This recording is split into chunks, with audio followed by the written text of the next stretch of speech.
Hey everyone, let's talk about a term that you probably don't use in your day-to-day very much, and that is quotas. I'd like to offer you to bring this word back. We've been talking about quotas a lot, private clients, my boardroom clients, and blueprint clients over the last 6 months, and a lot of people have ended up adopting that word. But first, let's get into what is the definition of a quota. So I went just to go to trusty Google, could have certainly gone to AI, but here's what Google says.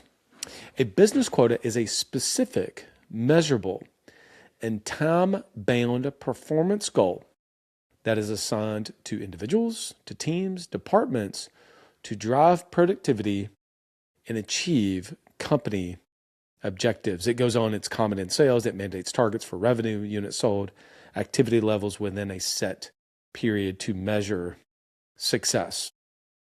We're coming up at the very end of the first month of January.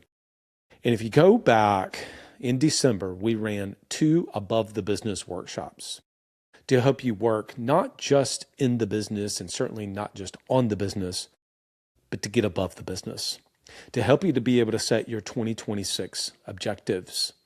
The very next week we came together and we helped everybody to set their quarterly priorities. What do you feel like you need to get accomplished this quarter? Then in January, or this month, the workshop that we ran was all about traction. How do you put rubber on the road in relation to your objectives, both for the year and for the quarter? What are the things that actually go in to play to do that? One of them was making sure that you have a scoreboard. I like the acronym LAPS, L-A-P-S, Leads, Appointments, Presentation, Sales. That was one. Number 2 is aligning everybody in the organization with a monthly team bonus. And at the end of the day, if you think about the time frame of that team bonus and also, keeping some sort of a scoreboard, one of the things that does is it helps you to understand that there's a defined period of time and they are specific outcomes that we're trying to achieve. I think the same thing is true when it comes to your individual team members. What is their quota? Specifically, what is the target that they have to achieve, the measurable outcomes you want them to achieve during a specific set period of time?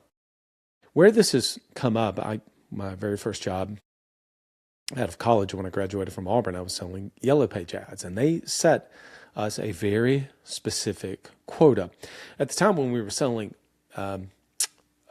Yellow Page ads, we would work different phone books. We would work different phone books for a different territory, basically. And so each book or each canvas is what they referred to it as, had a set period of time that we were going to be there. And obviously, let's say the Huntsville book was a much thicker book, and so we were in that territory for a much longer period of time. And some of the smaller books that we, would go and spend time at, it was maybe, a tenth of the size of the Huntsville book. Well, we didn't spend nearly as much time. But either way, for the 4 different books that we worked, so the 4 different canvases throughout the year, there were different lengths of time that we worked it, but there was always a quota. Each rep had a quota to be able to hit. And here's what's interesting. Some of that was kind of standard across the board, but some of the quotas was different depending on how long you had been there. See, what they would do is they would assign you some current advertisers.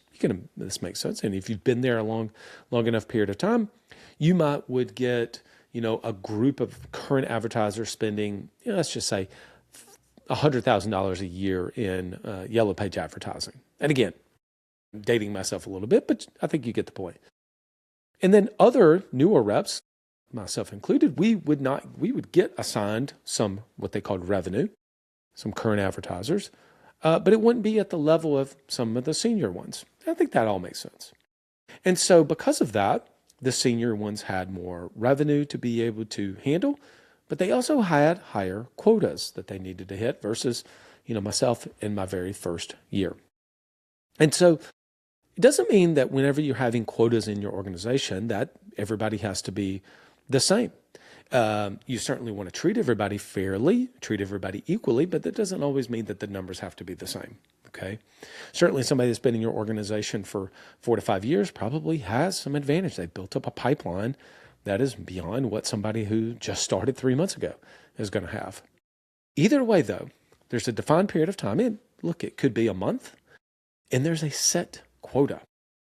And one of the things we would do is when we would have our monthly sit-down manager meetings, the thing that they came and the one metric we were held accountable for was what we at as a percent to quota. And the reason why I don't think this is a very difficult concept to be able to grasp, but I think it is so easy and simple, yet sometimes we kind of miss it. What do you expect people to do? What are the specific numbers? And look, it's a lot easier in sales positions, and I will say that. But that doesn't mean that the rest of your team can't have some quotas that they need to hit as well. But just taking with the sales team, how did your sales team perform as a percent to quota in January? If they had to sell 50 widgets and they sold 55, they were over 100% to quota. And that should certainly be recognized. I know that they probably would get commissions, but that should be recognized. And so that simple task or concept has been very transformative to a lot of the business owners that we've worked with over the last few months. We've helped them to understand what is the quota for an individual salesperson. What do you want them to do? And oftentimes, whenever I'm talking to someone and they share about a underperforming team member, I'll say, okay, walk me through the last 3 months of their production. What were their numbers? And with a little bit of going back and finding some numbers, they can do that. They can share, hey, here's their numbers. Fantastic. Now, how are they doing in relation to what you want them to be doing? And it's very easy for them to say, well, I want them to do more. Well, how much more? Were they at 50% to quota in October? Were they at 90% to quota? What is that percentage? Because it's asking you to set a specific number that they have to be able to go to, a specific goal. But I really do love the word and term quota. You can also do this with your sales team, and you can also do it with your entire organization.